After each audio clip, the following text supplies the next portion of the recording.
Hi everyone, and welcome to my first ever unboxing here on YouTube. Today is a good day. I'm quite excited to show you guys this. I have a new phone to try out, and it is the Alcatel Idol 4 in the box. Now, I test drove the Pop 4 handset about 2 or 3 months ago. I found it to be a really good entry-level phone. I think it was priced around 90 quid. Really good camera, really good screen, and it was quick to use, so great for a blogger like me.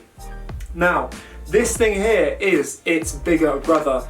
Higher spec, more features, and also the big selling point for me is the fact that it comes with a virtual reality headset.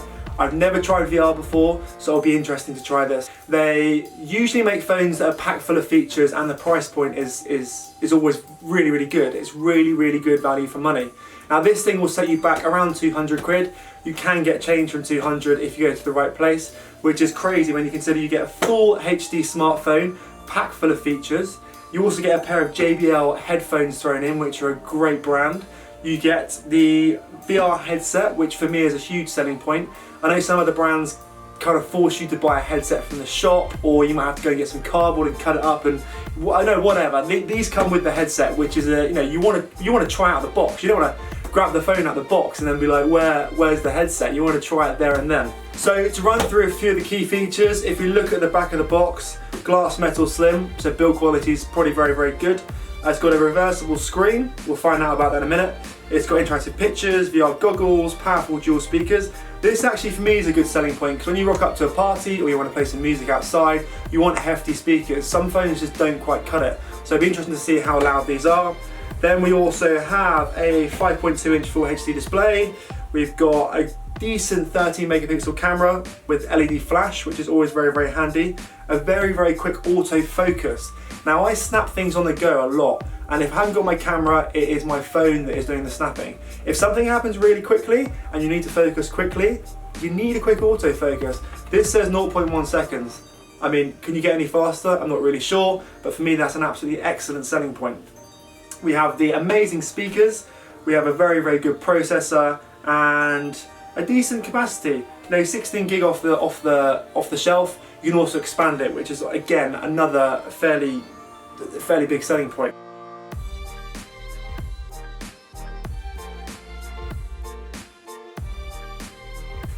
Okay, so within the box we have another box, and I think this is the VR headset. So it's quite a cool little case. It's not something I've ever seen before, which is quite nice. I always think packaging for me is a big standout point, because the whole experience of technology isn't just what you get after you have it in your hands, it's the unboxing, it's the excitement of what's inside the box. So Alcatel here have actually shipped the phone inside the VR headset, which again just gives you a better idea of how it works. You can see instantly that you pop this thing off here, this bit here, and the phone actually sits inside the goggles, which is really cool. If we turn it over, and on the side here we have, it's basically a caution sign. It actually is a copy of the boom key, which is on the handset. Now, the boom key is quite an interesting feature that they don't really talk about too much, Alcatel, but I think it could be quite useful for someone like me. Anyway, back to the box. Inside, apart from the usual manuals, everything else, and the SIM key, we have the headset kind of strap, which is very handy, and then we have the JBL headphones. And that's pretty much it. First impressions of the build quality of this phone, if we bring it out of here and pop it out. So that there's the headset, literally a pair of goggles that you kind of put on. Ooh, can't see anything there. So let's have a look at the phone, shall we? So in terms of build quality, this is a really nice phone. It's quite thin, it's got nice rounded edges. I like the way it feels in my hand. It's not too big, not too small. I think if we peel off this protective layer just here, you will see that it's quite nice and shiny. I wouldn't want to wreck that, so I'll leave that on there. Yeah, first impressions are good. It's just a good size handset. It's a nice big screen as well, and if you look, the screen comes right to the edge of the phone, which is always quite nice. Key features as well is that if you hold the phone up this way, like this, excuse the reflection, and then you turn it round, The screen always displays upright, which is quite good.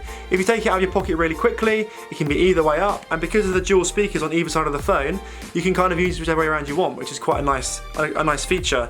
And on the side we also have this thing. Now this is the boom key. If I show you it there, it's basically a completely context sensitive key. So you can map this to do different things in different apps. On the home screen, if you tap it, what happens is the weather comes out. If you look there, there's a bit of a sun flare. If you want to upload something quickly to social media, it can also be used for that, which is quite cool. For me personally, I think that's a great feature because I often need to snap things quickly and get them onto Twitter or onto Facebook or perhaps onto Instagram. So the fact that that's always there is quite a nice feature. So the boom key definitely for me is a good point of this phone, and it's a good reason to buy it. So that's the phone up close. I love it to bits. It's a really nice phone. It's all crisp, it's all clear, very quick to move around.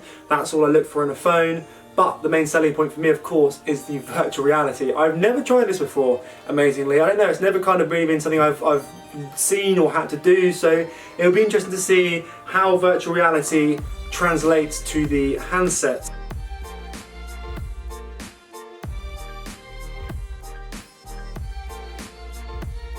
Okay, strap is on. Now for the fun part. What happens is the screen splits into two, so if you can see that there, basically either side is a kind of eyepiece, and as I move the phone around, it obviously, the gyroscope in the phone tracks my movement. Quite weird guys, I'm on my sofa, but I'm also hurtling down a massive mountainside through some clouds on a wingsuit. Let me quickly take this off. Whew. Okay, doesn't do very good things for your hair.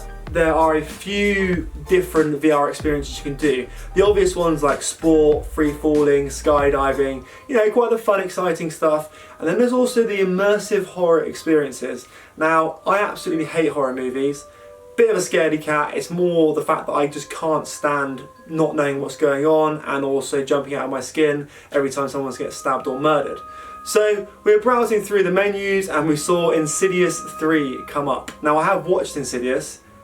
It's a good film, not for me, but Katie dared me to download it and watch this, so I'm now going to sort of talk you through Insidious 3, and I'm hoping it's not as scary as the movie because I will literally myself. This does not look very nice. Oh, I'm actually in a room. That was really scary. The big thing here is it's not real life, it's still CGI, but because you can't really escape it and because you can't control it and you can't close your eye. Wait. Guys, imagine being in a horror movie and you can't move. That's the worst part, is you are literally stuck to one spot and all you can do is look around. You feel so vulnerable when you're doing this. Why am I doing this? Okay, it's gone dark. Whoa, that was scary. Okay. That's not very nice at all. Oh, just had the haunting image of a dead child's face at me, and that thankfully I think is it. Oh my god, back into the real world. And the only thing scarier than that is my hair. Anyway guys, I think it's safe to say that I will be sticking to sports and adventure stuff with this. I'm not going to do horror movies ever again because it is absolutely terrifying. I haven't checked my boxes yet, but that was pretty scary. Bit of a blooper here, but I can't go back and refilm all of that. I've just realised the whole point of this is you stick it onto your goggles like that and clip it in, so that your phone is always going to be kept safe. Do you know what? I'd probably buy this just for the VR component. It's fantastic. You can just sit around and just immersing yourself in anything. You've got things like YouTube videos out now as well in 360, so you can go to a whole catalogue of different things. For under 200 quid, it's an absolute steal. So I think I'll be using this phone a fair bit. I'll definitely use it for the VR stuff because that is really cool. Anyway guys, thank you for watching this. That has been my kind of comprehensive view of the Alcatel Idol handset. Overall, it's a great phone. If you've enjoyed this, then please give it a thumbs up on the screen. Click subscribe, as we'll be rolling out videos every week now. And let me know your thoughts in the comments down below. See ya!